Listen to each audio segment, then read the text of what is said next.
Hello. हाँ जी भाई लोग, तो कैसे हो सब? आज अपन सॉल्व करेंगे LeetCode PUTD 2200 find all K distant indices in an array. तो देखो, इसको गूगल में पूछा गया है, मतलब एक ऑर्डिनरी क्वेश्चन नहीं है। ऑफ कोर्सली इसको अच्छे से सॉल्व करेंगे अपन। तीन मेथड डिस्कस करेंगे इसको सॉल्व करने की।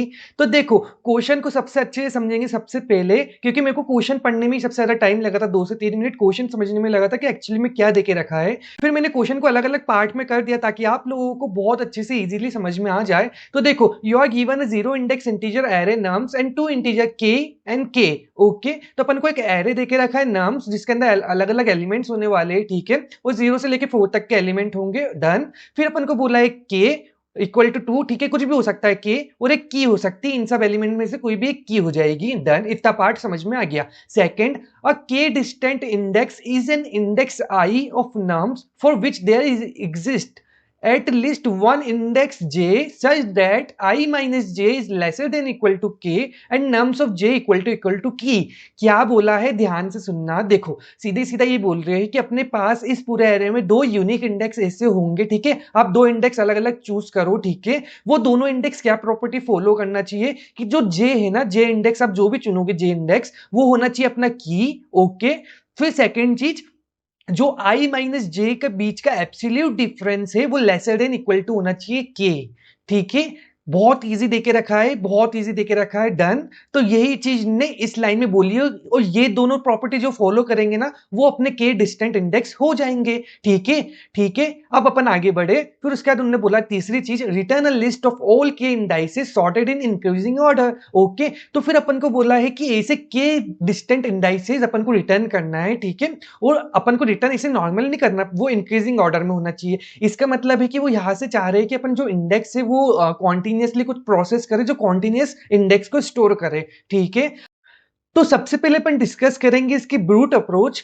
ठीक है, तो देखो, अपन को एक एरे देके रखा था नम्स। ठीक है, और एक की मैंने रैंडमली ले दी और एक के दे लिया है। ठीक है, तो अब देखो, बेसिकली अपन को आई माइनस जी के बीच का एब्सोल्यूट डिफरेंस ही तो फाइंड करना है। ठीक है, अभी तक अपन ने पीओटीडी सारे के सारे, अभी तक जो भी पीओटीडी अपन करते आए हैं बहुत सारे अभी प्रीवियस डेज में, तो उन सब में अपन ने आई माइनस जी का एब्सोल्यूट डिफरेंस यही तो देखते आए कि अपन मैक्सिमम माइनस स्मॉलर करते हुए आए। ठीक है, और लेसर देन इक्वल टू के होना चाहिए। ये चीज तो काफी ज्यादा अपन ने देख ली है। तो आई थिंक आप लोगों को थोड़ा थोड़ा कंसेप्ट याद होगा कि अपन रेंज वाला कॉन्सेप्ट जो था, रेंज वाली टेक्निक थी, अपन हर को ऐसे क्वेश्चंस में यूज कर रहे थे जिसके अंदर भी एब्सोल्यूट डिफरेंस आ जाता है। तो आपको रेंज कॉन्सेप्ट को याद करना और रेंज टेक्निक लगा देना है। ठीक है, तो अपन ने क्या बोला कि मान लो कि सबसे पहली जो इंपॉर्टेंट कंडीशन थी उनने बोल कर रखा है कि जो नम्स जे होना चाहिए वो अपना की के बराबर होना चाहिए। मतलब ऐसे एलिमेंट के साथ ही मैं पेयर बना सकता हूं जिसके अंदर मेरा की आ रहा हो। ठीक है, तो देखो, सबसे इंपॉर्टेंट बात ये थी कि अपन को इस पूरे एरे में अपने सिर्फ इंपॉर्टेंट एलिमेंट्स कौन से हैं, जिसमें जो भी की के बराबर है। मतलब अगर की 9 है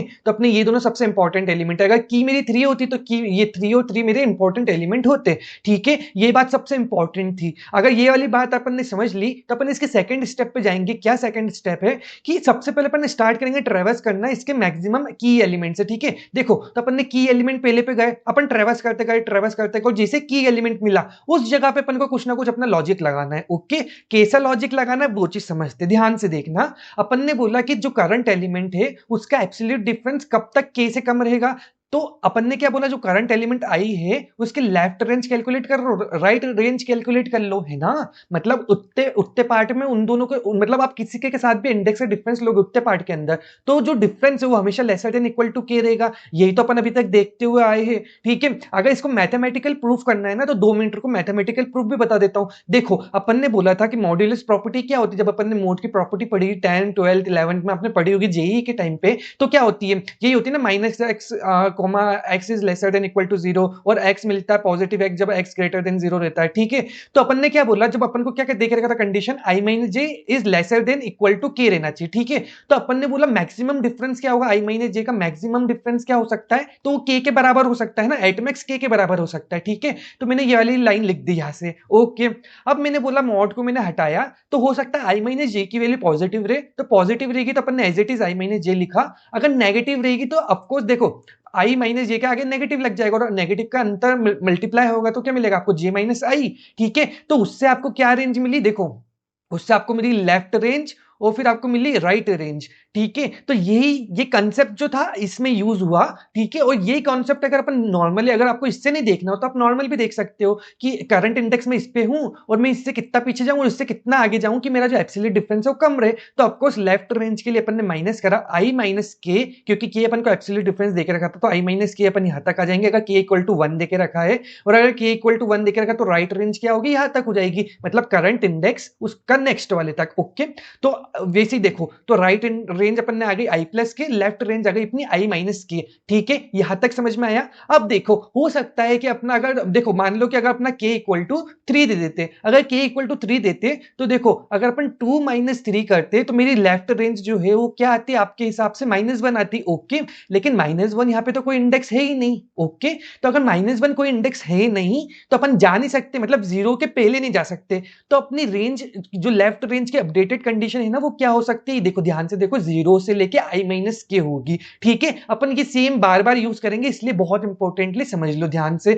और वैसे ही मान लो कि जब अपन इस इंडेक्स पे थे, फिफ्थ इंडेक्स पे थे, और फिफ्थ के आप राइट रेंज निकालने की कोशिश करोगे तो आएगा 5 प्लस के। ओके, और के मेरा 3 है, तो 5 प्लस 3 इक्वल टू 8 हो जाएगा। अब 8 इंडेक्स मेरा यहाँ पे है क्या, 8 इंडेक्स मेरा है ही नहीं। तो देखो यहीं पे अपन ने बोला कि अपन को एक और राइट रेंज को भी अपडेट करना पड़ेगा, तो अपन ने बोला राइट रेंज मेरी अपडेट हो जाएगी मिनिमम ऑफ आई प्लस के, जो अपना था आई प्लस के तो था ही, और हो सकता है अगर वो बाहर चले जाए तो फिर अपन n-1 के साथ मिनिमम ले लेंगे जब भी वो बाहर जाएगा। आई होप आप लोगों को ये वाली बात बहुत अच्छे से समझ में आ गई। तो बस अपन को यही करना है, कोड में चलते हैं और लेफ्ट से राइट रेंज पे ट्रेवर्स करेंगे हर की एलिमेंट के लिए, और उन इंडेक्स को स्टोर करते जाएंगे। सीधी सी बात है। ठीक है, तो देखो अपन ने एक सेट बनाया है। ठीक है, सेट क्यों बनाया है, देखो सीधी सी बात है, इंडेक्स जो है वो ओवरलैप हो रहे हैं। ओके, तो अगर अपन मान लो जब अपन एल से लेकर आर तक रेंज में ट्रेवर्स करेंगे तो हो सकता है कुछ कुछ इंडेक्स ओवरलैप हो तो वो डबल बार नहीं आए, इसीलिए डबल बार आने के लिए, उसको अवॉइड करने के लिए अपन ने बोला उन सारे इंडेक्स जैसे जैसे आते जा रहे हैं, अपन ट्रेवर्स कर रहे हैं, उनको अपन स्टोर करवाते जाएंगे अपने सेट के अंदर। ओके, मैप का भी यूज कर सकते थे।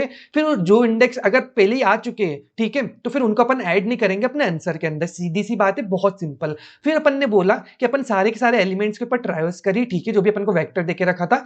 फिर अपना जो लॉजिक है वो तभी एक्टिवेट होगा जब अपना की अपने को एनकाउंटर होगा। ओके, तो जैसे मेरा की एनकाउंटर हुआ तो अपना लॉजिक जो है अंदर वाला वो चलेगा। ठीक है, क्या बोला, सबसे पहले लेफ्ट राइट रेंज निकाली। ओके, फिर यहाँ पे सिंपल सा ट्रैवर्सिंग करी, देखो लेफ्ट से राइट रेंज के ऊपर ट्रैवर्स करा, देखो आर इंक्लूडेड है। ओके, फिर अपन ने बोला कि अगर वो मेरा अभी तक वो इंडेक्स मेरा आया नहीं है, ठीक है, अगर आया नहीं है तो फिर मैं उसको आंसर में डाल दूंगा और मैं उसको अपने सेट या फिर मैप में भी डाल दूंगा, ताकि फिर वो बाद में अगर सेम वापस आता, ओवरलैप होता है, तो फिर मैं उसको वापस ऐड नहीं करूंगा।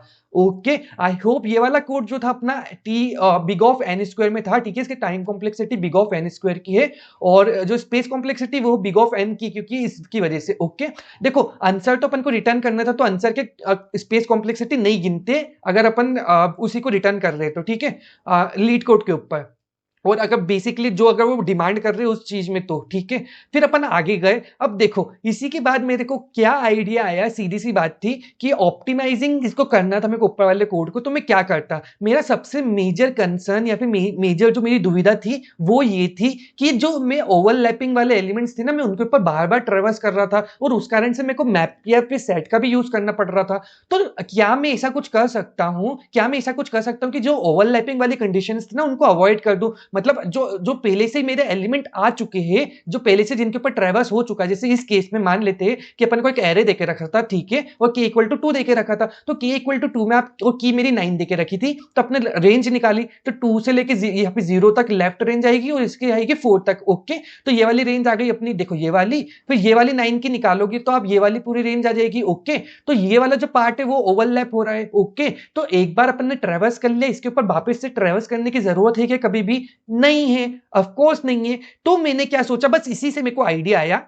कि क्यों ना अपन क्या करें कि जहां तक मेरा लास्ट ट्रेवर्सल हो चुका है ना उसको स्टोर करवा लूं। मतलब देखो जब मैं पहले की पे था तो फिर मैंने इतना ट्रेवर्सल कर लिया है, तो मैं ये वाले इंडेक्स को मैंने स्टोर करवा ली, मतलब जो राइट रेंज है उसको अभी तक मैंने स्टोर करवा ली, मतलब 4 इंडेक्स तक मेरा ट्रेवर्सल हो चुका है। तो जब मैं सेकंड की के ऊपर आऊंगा, मतलब मान लो जब मैं इस इंडेक्स पे आऊंगा और मैं इसके लेफ्ट रेंज निकालूंगा, ठीक है, तो मैं लेफ्ट रेंज के साथ क्या देखूंगा कि मैं लेफ्ट रेंज से नहीं ट्रेवर्स स्टार्ट करूंगा, मैं ये देखूंगा कि क्या मेरा जो लेफ्ट रेंज है क्या वो ऑलरेडी कवर है। अगर मेरी कवर्ड है तो देखो यहां तक मेरी जो लास्ट ओल्ड कवर्ड जो है या फिर कवर्ड एलिमेंट अपन बोलेंगे वो तो मेरा 4 हो चुका होगा, है ना। तो अपन क्या बोलेंगे कि 4 तक मेरा कवर ऑलरेडी हो चुका है, तो मेरे को 3 से स्टार्ट मत करो, ना ही 4 से स्टार्ट करो। कहां से स्टार्ट करना है, 5 से स्टार्ट करो, क्योंकि 4 तक तो ऑलरेडी कवर्ड हो चुका है। इसको कैसे मैंने बोला, क्या बोला, एक बार अपन ड्राई रन से समझेंगे, काफी अच्छे से समझ में आ जाएगा। ओके, मान लो अपन को सेम एक एरे देके रखा है, उसकी इंडेक्सिंग कर ली है। अपन सबसे पहले की एलिमेंट्स पे आए, अपन फोकट हर एलिमेंट पर ट्रेवर्स नहीं कर रहा, अपन डायरेक्ट की एलिमेंट की बात करेंगे। ओके,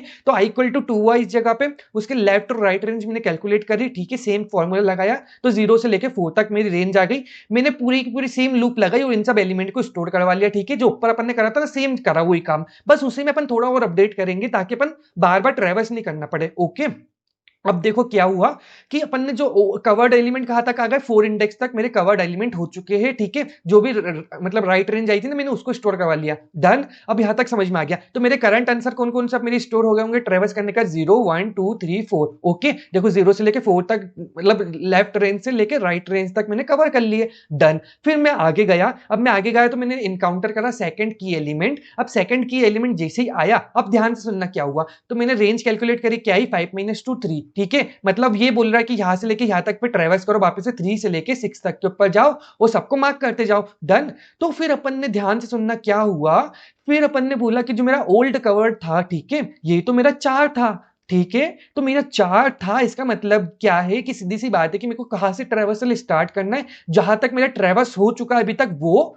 और उसका नेक्स्ट, ठीक है। क्योंकि वो इंडेक्स को क्यों ट्रेवर्स करूं मैं वापस से, क्योंकि वो तो ट्रेवर्स हो चुका है, वही तो अपन ने स्टोर करवाया था कि जो राइट इंडेक्स है वो ऑलरेडी ट्रेवर्स हो चुका है। ओके, तो मैंने बोला था कि 4 तक मेरा ट्रेवर्स हो चुका है, तो जो मेरा एल है उसको मैं कैसे अपडेट करूंगा, वो मेरी कवर्ड प्लस जो भी जहां तक मेरा कवर हुआ उसमें +1 कर दो, मतलब 5th इंडेक्स में स्टार्ट करूंगा। ओके, तो अपन ने ये पूरा पार्ट इग्नोर कर दिया। आई होप आप लोगों को बहुत अच्छे समझ में आ गया होगा मैंने क्या बोलने की कोशिश करी है।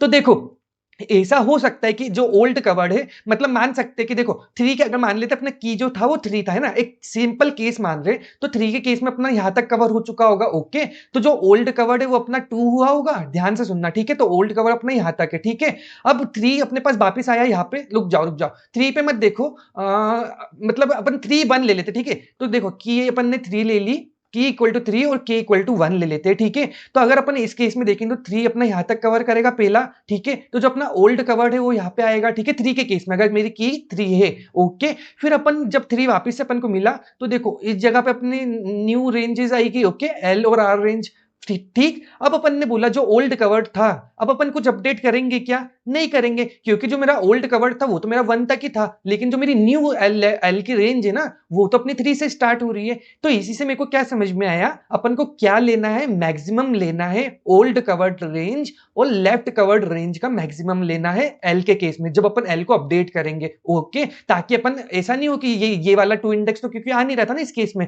तो 2 इंडेक्स को नहीं लेना चाहते अपन, तो इसीलिए अपन ने बोला 3 को लेंगे या फिर ओल्ड जहां तक कवर हो गई उसके नेक्स्ट वाले तक लेंगे, ठीक है। तो आई होप आप लोगों को ये वाली चीज बहुत अच्छे से समझ में आ गई। अब अपन आगे बढ़ते, देखो राइट रेंज कैलकुलेशन करना तो बहुत इजी था। देखो अपन की अपनी 3 है ना, की अपनी क्या है 9 है, ओके सॉरी। तो इस सबको मैं कोई रेज करने दो सबसे पहले। तो आई होप आप लोगों को यहां तक समझ में आ गया होगा कि अपनी 9 है स्टिल।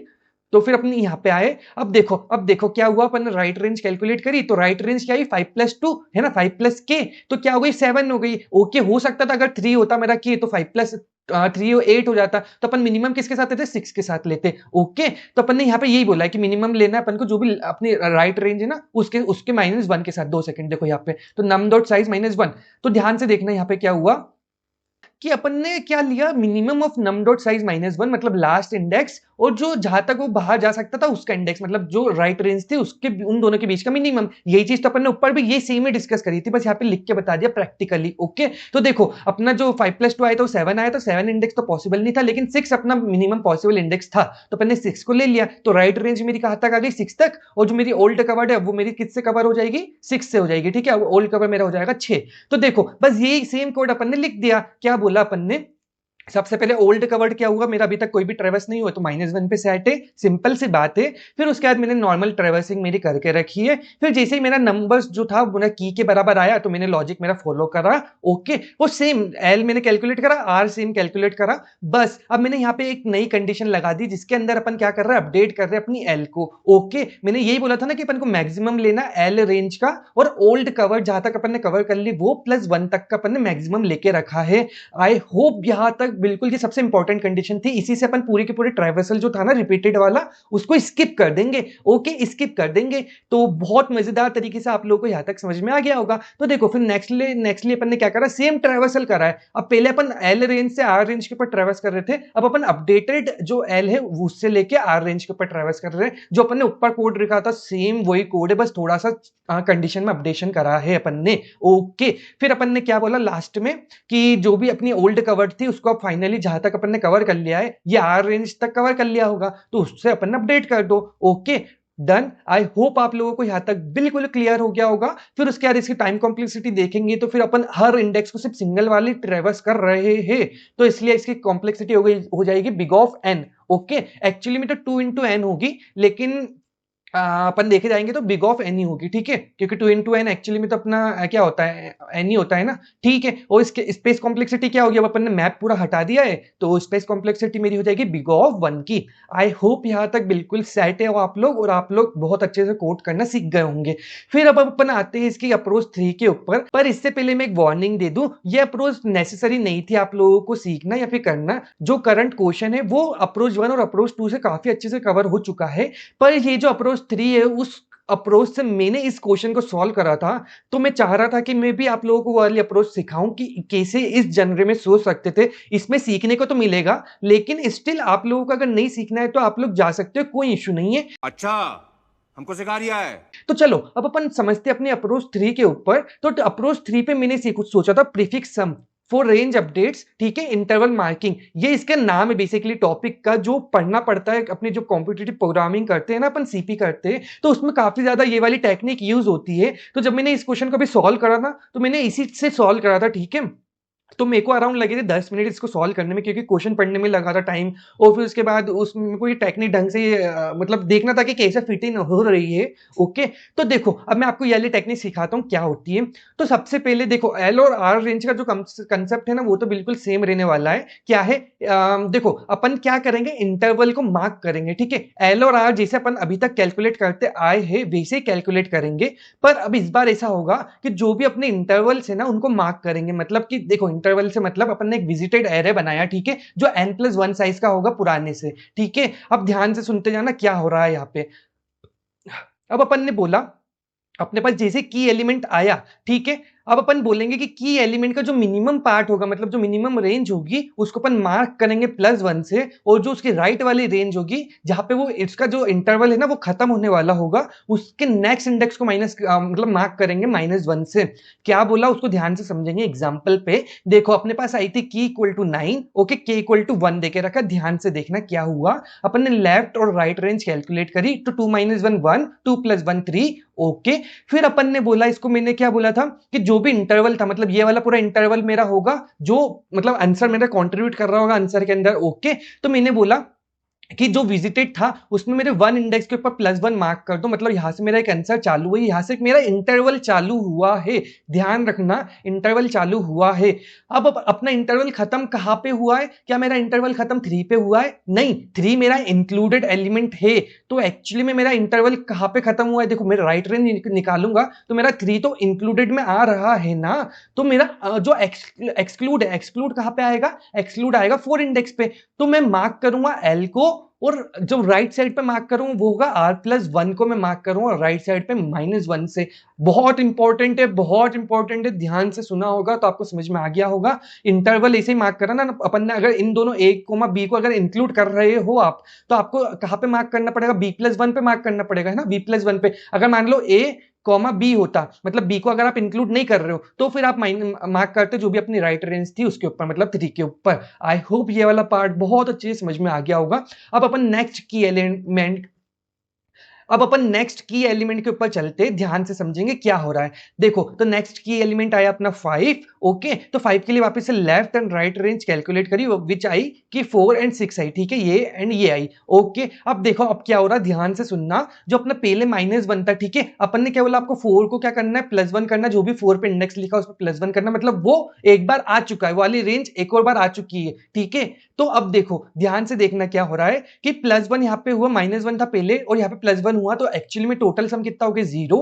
ओके, और फिर इसके बाद मैंने क्या बोला था, जो राइट रेंज है उसके नेक्स्ट इंडेक्स पे मार्क करना है, तो राइट रेंज अपनी मैक्सिमम आ गई थी 6, और तो इसीलिए अब आप सब आपको समझ में आया कि अपन ने 7 इंडेक्स का क्यों बनाया था, n+1 का क्यों बनाया था इंडेक्स, ताकि अपन राइट रेंज +1 पे अपन इसको मार्क कर पाए। ओके, तो अपन ने इसको -1 से मार्क कर दिया। तो देखो पहले अपना जो इंटरवल था वो कैसे दिख रहा था, ये वाला इंटरवल दिख रहा था, ठीक है। फिर अपना अब नेक्स्ट में इंटरवल कैसे दिखने लग गया, ये वाला इंटरवल दिखने लग गया, ठीक है। मतलब ये वाला पूरा आपका जो सब एरे है उसको अपन को कंसीडर करना आंसर के अंदर, और जो -1 है तो वो एक्चुअली में तो न्यूट्रलाइज कर देगा जब अपन यहां से +1 करते हुए आएंगे, ठीक है। अब देखो प्रीफिक्स सम की टेक्निक यहीं पे यूज हुई, क्या हुई, अपन अब ट्रेवर्स करते जाओ, ठीक है, और सम लेते जाओ, मतलब +1 अगर +1 यहाँ पे नहीं है तो कुछ भी मत लो, ठीक है। लेकिन अगर अपना जो सम अभी तक का जो प्रीवियस सम आया है अगर वो ग्रेटर देन 1 है, या फिर मतलब 1 के बराबर है, या फिर 1 से ज्यादा है, मतलब बेसिकली 0 से बड़ा है, तो फिर अपन उस इंडेक्स को रख लेंगे, ठीक है। तो इतना अपन को ट्रेवर्स करके स्टोर करवाना था।